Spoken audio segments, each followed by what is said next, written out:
ఒక అడవిలో ఒక కుందేలు మరియు ఒక తాబేలు ఉండేది. కుందేలు చాలా వేగంగా పరిగెత్తేది. తాబేలు మాత్రం నెమ్మదిగా నడిచేది.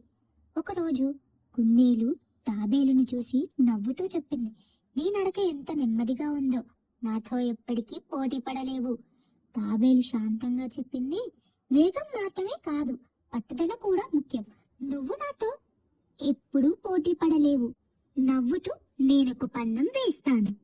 అన్ని జంతువులు కలిసి ఒక పరుగు పందెం ఏర్పాటు చేశాయి. పందెం మొదలవ్వగానే కుందేలు చాలా వేగంగా ముందుకు పరిగెత్తింది.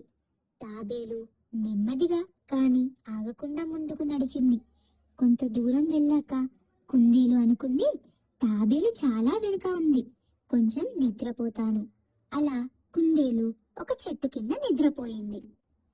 తాబేలు మాత్రం ఆగకుండా నడుస్తూ కుందేలు నిద్రపోతున్న దాన్ని చూసి కూడా ఏమీ మాట్లాడకుండా ముందుకు సాగింది. కొంతసేపటికి కుందేలు లేచి చూసేసరికి తాబేలు గమ్యానికి చేరిపోయింది. అన్ని జంతువులు తాబేలును విజేతగా ప్రకటించేశాయి. కుందేలు తాను చేసిన తప్పును గ్రహించుకొని చాలా సిగ్గుపడుతుంది.